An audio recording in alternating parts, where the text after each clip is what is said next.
dans le domaine des sciences de la vie finalement, Micronutrice dans l'agroalimentaire, et puis Vectalis dans un deuxième temps, qui va vous parler de biotechnologie et de transfert de gènes. Cédric, bonsoir. Bonsoir Thierry. Voilà, donc Cédric, Micronutrice, est-ce que tu peux nous donner quelle est l'actualité de Micronutrice?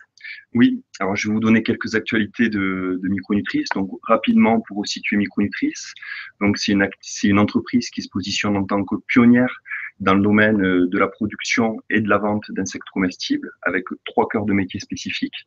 Donc l'élevage, la transformation et le développement et la commercialisation de produits finis à base d'insectes, principalement pour le marché européen. Donc au niveau de nos actualités sur Micronutrice, donc déjà une actualité un petit peu ludique, c'est que Micronutrice était au bac professionnel de la dernière session il y a quelques jours en tant que cas d'entreprise. Donc il y a énormément de futurs bacheliers, on l'espère pour eux, qui ont pu plancher sur le cas d'entreprise Micronutrice. D'accord. Et donc au-delà de l'aspect amusant, ça révèle aussi une évolution des mentalités et une future consommation de masse des insectes comestibles, parce que même au niveau de l'éducation nationale, ça commence à faire partie des sujets très sérieux comme le baccalauréat. D'autres actualités plus pratico-pratiques par rapport à Micronutrice. Donc on a accueilli il y a maintenant environ une dizaine de jours notre nouveau responsable commercial et marketing. Ah, poste important dans une entreprise comme la tienne. Ouais, mais c'est un poste très important et ça marque vraiment une évolution de Micronutrice parce que jusqu'à présent, on était vraiment focalisé sur nos activités d'une part de R&D et d'autre part de mise en place industrielle, et les commercialisations qu'on a faites jusqu'à présent étaient vraiment en mode uniquement auprès de clients qui nous sollicitaient spontanément. On n'avait pas du tout d'action commerciale proactive et voilà. Et donc là maintenant, on passe un nouveau palier en se positionnant comme une entreprise classique, où c'est qu'on va travailler notre offre marketing et aller à la recherche de clients. Une autre actualité, donc là j'ai encore l'information que de manière officieuse, mais ça va être officiel dans les jours à venir. On est dans le cadre d'une collaboration avec l'INSERM. On a eu un feu vert pour un financement européen pour commencer à mener des actions de recherche un petit peu prospective sur la nutrition médicale. Alors dans le business plan qui est proposé sur WeSeed, j'aborde pas du tout ce marché-là, mais c'est peut-être un relais de croissance important à terme de Micronutrice, de pouvoir se positionner sur des protéines alternatives qui peuvent être utilisées voilà, dans la nutrition médicale. Donc, pour raison de confidentialité, je ne vais pas rentrer dans le détail, mais il y a un potentiel relais de croissance à terme très important pour Micronutrice. Dans notre actualité chaude du moment, on est aussi toujours sur la plateforme My Positive Impact. Oui, ah oui, Oui. par la Fondation Nicolas Hulot. Voilà, donc pour le moment on est dans le peloton de tête, donc voilà, j'invite tous les décideurs à voter et à nous soutenir sur cette plateforme. mypositiveimpact.org, et vous avez cinq voix par jour. Vous pouvez renouveler tous les jours, et donc vous votez pour les projets coup de cœur qui vous plaisent. Et chez WeSeed, on vote massivement pour C'est vrai, Micronutrice. c'est vrai.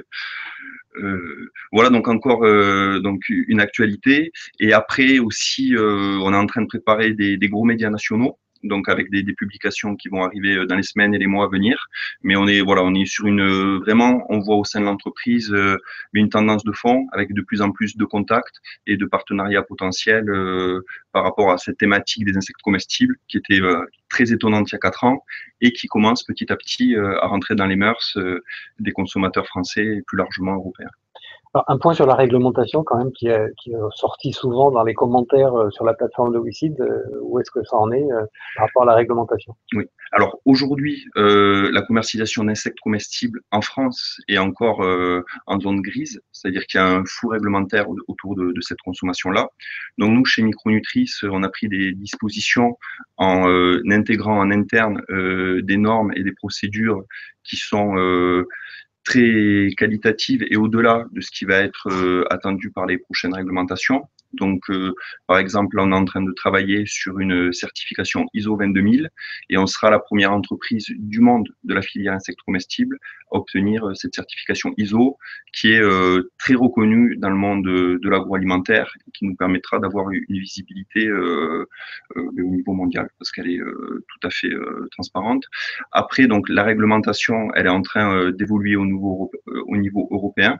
Donc nous, le point de règlement qui doit être tranché, c'est ce qu'on appelle la réglementation Novel Food. Et donc cette réglementation va évoluer en 2016 au niveau européen. Donc il y a encore quelques mois de flou réglementaire au sein desquels on navigue bien avec Micronutrice depuis 4 ans maintenant. Et surtout, bon, on parle de la situation franco-française, mais il y a déjà des marchés européens qui sont clairement ouverts sur les insectes comestibles et qui ont des exigences sanitaires qui sont en deçà de ce que nous on fait au quotidien chez Micronutrice. Donc je pense notamment au marché belge, au marché hollandais et aussi au marché anglais. Alors, revenons sur l'outil industriel. Aujourd'hui, quel est-il? Il peut produire combien de kilos, de tonnes de produits? Alors aujourd'hui, nous on a un site de production qu'on appelle pilote, donc à proximité de Toulouse. Donc notre capacité de production actuelle est d'1 tonne d'insectes par mois. Et donc toutes les semaines, mais on trouve de nouvelles techniques pour pouvoir augmenter notre productivité et notre capacité de production. Donc là aujourd'hui, au moment où on fait cette interview, je pense qu'on va pouvoir monter jusqu'à 2 voire 3 tonnes de production d'insectes comestibles sur le site qu'on exploite actuellement. Par mois? Par mois, oui. Je sais pas. D'accord, donc des gros gains effectivement de productivité sur ce site. Alors on a fait des gains de productivité très importants. Donc je peux prendre un exemple très concret au niveau de l'espace au sol, c'est-à-dire qu'entre le mois de mars et le mois de juin, on est arrivé à augmenter notre productivité au mètre carré pour les larves de ténébrions meuniers de 42%. Donc ce qui est très important en termes d'augmentation de productivité et ce qui nous laisse présager dans les mois et les années à venir une forte baisse de nos coûts de revient sur la matière première qu'on exploite, c'est-à-dire les insectes comestibles. D'accord. Alors après, partons sur le marché. Oui. Donc le marché, il y a plusieurs façons de l'aborder. Quelle est la stratégie commerciale de Micronutrice? Alors nous, avec Micronutrice, au départ, on a fait le choix d'aborder ce marché de manière un petit peu ludique, en proposant des produits à base d'insectes entiers, comme des insectes. Oui. Ah non, ceux-là, ils sont là. Donc voilà, bon, ils sont conditionnés sous Doypack. Et donc voilà, c'est des insectes entiers aromatisés. Et donc, ça permet de faire une première consommation ludique dans un cadre convivial d'insectes et de dédramatiser l'insecte en tant qu'aliment. Après, on a bien conscience que ce marché-là a ses limites et nous, on a vraiment une ambition de nous positionner sur un marché plus grand public. Donc aujourd'hui, on se positionne plutôt sur des marchés qui vont utiliser des insectes réduits sous forme de poudre et qui vont pouvoir s'incorporer dans des produits de tous les jours. Donc par exemple, là je peux vous montrer ce produit qu'on a lancé il y a quelques semaines à la Foire de Paris, parce qu'on avait un stand à la Foire de Paris. Donc ce sont des pâtes alimentaires classiques, sauf qu'elles contiennent de la poudre d'insectes à l'intérieur. Et donc le gros intérêt, c'est qu'elles sont aussi simples à cuisiner et à consommer que des pâtes alimentaires normales. Sauf que vu qu'elles sont riches en protéines, on n'a pas besoin de rajouter une portion de viande ou de poisson pour avoir un plat équilibré. Donc ça, c'est un produit de consommation courante. Et on est aussi en train de développer une barre énergétique. Donc pareil, c'est une barre énergétique classique, sauf qu'un des ingrédients qui est mis en œuvre, c'est de la poudre d'insectes. Et donc c'est pour ça qu'on fait appel au WeSeeder aujourd'hui, c'est pour pouvoir continuer le développement et surtout le positionnement marketing de ces produits pour pouvoir adresser assez rapidement un marché de masse. D'accord. Ok, très bien. Ben, on va enchaîner, si tu veux bien, sur les questions. Alors, il y a des WeSeeders qui ne pouvaient pas être là ce soir parce que pour des raisons personnelles, et donc ils ont commencé à poser des questions. Je vais me faire leur porte-parole. Donc, c'est Régis notamment qui voulait savoir si aujourd'hui il y a deux principaux types d'insectes qui sont produits par Micronutrice. Oui. Est-ce que il y aura d'autres insectes dans la gamme? Alors, à court terme, on ne projette pas d'élever d'autres espèces d'insectes. On a vraiment sélectionné ces insectes parce que c'est le meilleur compromis entre, d'une part, leur qualité nutritionnelle, d'autre part, le faible impact sur l'environnement de leur élevage, et c'est aussi des espèces qu'on va retrouver à l'état naturel en France et qui se prêtent bien à l'élevage de masse. Donc nous, notre idée, c'est plutôt vraiment de nous focaliser sur ces espèces-là pour faire des gains de productivité et pour pouvoir augmenter notre production, baisser nos coûts de revient et ensuite développer une gamme de produits assez large à partir de ces insectes. Donc pour l'anecdote, chez Micronutrice, on a eu jusqu'à 7 espèces d'insectes en simultané. Donc, on a une vraie expertise, mais aussi un vrai recul sur l'élevage des différentes espèces d'insectes comestibles qui existent. Et il y a vraiment un fort intérêt à se focaliser sur le ténébrion meunier et le grillon domestique. Ok, donc justement une transition vers une question de Pierrick qui dit: un marché grand public réduit-il le prix des produits? Car en plus de la réticence de manger des insectes, le prix peut être un frein. Alors, effectivement, comment se positionnent les produits micronutrices sur ce marché grand public? Oui. Alors nous, la volonté qu'on a eue pendant les premières années d'exploitation de Micronutrice, c'est de positionner volontairement nos produits à un prix plutôt élevé pour que le marché accepte le fait que les insectes, c'est pas un produit low cost. Aujourd'hui, on est en train de réaliser des économies d'échelle importantes par la croissance de notre élevage, et donc nos prix de revient sont en train de baisser de manière très sensible. Et donc l'idée, c'est que demain, lorsque les produits micronutrices seront présents dans la grande distribution, ils soient à un prix comparable aux produits avec lesquels ils vont être en concurrence et qui ne contiennent pas d'insectes comestibles. Très bien. Eric revient sur combien de tonnes seront produites à moyen long terme par mois. Donc on a dit tout à l'heure, hein, aujourd'hui c'est une tonne et demain c'est 3 tonnes. Alors sur le site de Saint-Orens, ça va être 3 tonnes. Oui. Mais nous, on a une ambition de passer à 10 tonnes par mois d'ici à 18 mois. Donc là, on est en train de mener des réflexions sur soit l'élargissement de notre site de production actuel, ou soit on est en train d'observer et d'envisager un déplacement de notre production. Pour le moment, rien n'est arrêté chez nous, mais clairement, d'ici 18 mois, on pense passer à 10 tonnes. Alors ça peut paraître beaucoup de multiplier par 10 une production un an et demi, mais c'est ce qu'on a fait les années passées, parce que quand j'ai démarré Micronutrice, les premiers mois, on produisait qu'1 kilo. Un an après, on a fait 10 kilos. Un an après, 100 kilos. Là, aujourd'hui, on a 1 tonne. Donc, on pense raisonnablement pouvoir produire 10 tonnes d'ici 18 mois. D'accord. Dans un environnement industriel qui restera en région Midi-Pyrénées? Alors, on a la volonté de rester dans la région Midi-Pyrénées pour X raisons. Déjà, c'est que la région Midi-Pyrénées est une des premières régions agricoles en France. Le développement de la filière bio est aussi excellent dans la région Midi-Pyrénées. Et on est relativement connu et intégré dans l'écosystème agroalimentaire de Midi-Pyrénées. Après, on ne s'est pas encore fermé à 100% la porte sur d'autres régions et on est ouvert aux territoires qui veulent discuter avec nous. Il y a des opportunités industrielles et de coûts aussi qui peuvent être intéressantes. Exactement. Dans des régions limitrophes, il me semble. Voilà. Il y a des appels du pied. Il y a des appels du pied de divers territoires. Ouais. Donc là, on n'arbitrera rien d'ici avant la fin de l'été, mais on étudie tous les dossiers pour voir s'il y a un intérêt fort.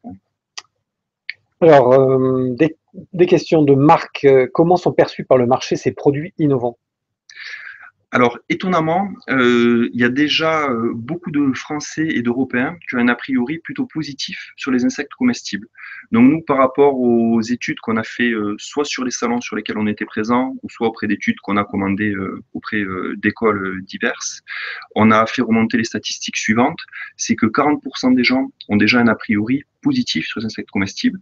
Alors, ça ne veut pas dire qu'ils vont demain acheter toutes les semaines des produits à base d'insectes, mais c'est que si on leur propose un produit dont le marketing mix est plutôt bien ficelé, mais ils sont prêts à consommer de manière régulière des insectes.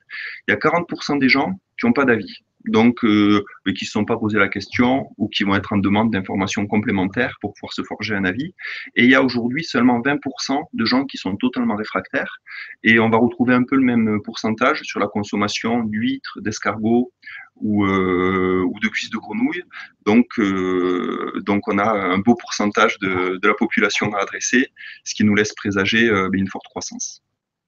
Cédric demande quel est le pourcentage d'insectes dans les pâtes alimentaires que tu nous as montré tout à l'heure. Hein. Je les remontre, donc les torsades aux insectes, donc ça va être marqué sur j'imagine, sur tout à fait. Le produit. Donc dans ces pâtes alimentaires, on a mis 10% de poudre d'insectes à l'intérieur. Oui. Donc nous, notre poudre d'insectes, elle est faite à partir d'insectes déshydratés. Et donc, il y a plus de 60% de protéines dans la poudre d'insectes qu'on incorpore dans ces pâtes. Et du fait qu'il y a aussi des protéines dans les autres ingrédients qui sont mis en œuvre dans ces torsades, on a plus de 20% de protéines dans ces pâtes alimentaires, ce qui nous permet d'alléguer riche en protéines. Donc, sur notre emballage, ben voilà, il y a la mention riche en protéines. Et ben voilà, donc sans viande ou poisson, on a un plat très équilibré. Et Cédric demande s'il y a un impact sur le goût des pâtes. Alors, un impact, oui. Après, c'est un impact assez subtil. Donc, on va retrouver des tonalités un peu d'arachide, de céréales torréfiées. Donc, souvent, spontanément, les gens nous disent qu'ils retrouvent un peu le goût des pâtes complètes dans ces pâtes aux insectes. D'accord, oui, en plus, effectivement, ça, même sur l'aspect, effectivement, ça ressemble à des pâtes complètes. Oui. Cédric, non, Cédric, c'est bon. Marc demande quel investissement pour 10 tonnes par mois? Quel investissement? Oui. Alors, donc, il y a d'une part l'investissement matériel. Donc, nous, on a évalué à environ 150 000 euros l'investissement matériel nécessaire pour produire ces 10 tonnes par mois. Et après, il y a d'autre part l'investissement immobilier. Donc là, on est en train de discuter avec des territoires et on pense voilà, que ce sera assez simple de faire porter l'investissement immobilier par un tiers. Et donc, il se traduira pour Micronutrice par un coût mensuel qui sera a priori soit un loyer, soit un remboursement de prêt. Donc ça, on verra les montages qui seront mis en place. Il n'y aura pas d'investissement en tant que tel sur le bâtiment. Non, il n'y a pas de vocation de Micronutrice d'investir sur l'immobilier. Pour l'instant. Pour l'instant. Thomas, non, Eric demande, même avec une position de 10 tonnes par mois à horizon 18 mois, toute l'alimentation continuera à être bio? Oui, donc ça c'est vraiment une volonté qu'on a chez Micronutrice, c'est de continuer à nourrir nos insectes à partir d'une alimentation issue de l'agriculture biologique. Donc nous on est en train de mettre en place de manière assez avancée des démarches pour être certifiés agriculture biologique prochainement. Et donc nos insectes pourront avoir le marquage agriculture biologique. Et alors ça on le fait pour plusieurs raisons. Donc déjà, la première raison, c'est parce que pour les insectes, il y a un vrai intérêt environnemental à produire et consommer des insectes. Et nous, on pense que ça a du sens d'aller au fond des choses et de rentrer dans une filière bio. Et on le fait aussi pour des raisons de marketing. C'est-à-dire que nous, on a identifié qu'il y avait une vraie attente des consommateurs qui consomment naturellement des produits bio, que ce soit dans la distribution spécialisée bio, mais aussi dans la grande distribution, dans les rayons bio. Donc voilà, donc aujourd'hui, Micronutrice clairement veut se positionner comme un acteur du bio et nos insectes vont continuer à être nourris d'aliments issus de l'agriculture biologique, 100% végétaux et le plus possible aussi d'origine locale. Alors, partons sur un domaine plus investissement. Bernard nous demande, le capital s'ouvre comment aux futurs actionnaires? Alors Bernard, évidemment, c'est le modèle classique de WICIT, puisque vous pouvez devenir actionnaire du holding qui, lui, personne morale, deviendra actionnaire de Micronutrice. Et donc, Micronutrice ouvre son capital en créant des actions. Et donc, ce holding, par votre intermédiaire, deviendra actionnaire de Micronutrice avec cette augmentation de capital. Augmentation de capital qui servira évidemment à financer le développement de Micronutrice. Et vous posez aussi, Bernard, la question, quel est le retour sur investissement à 5 ans?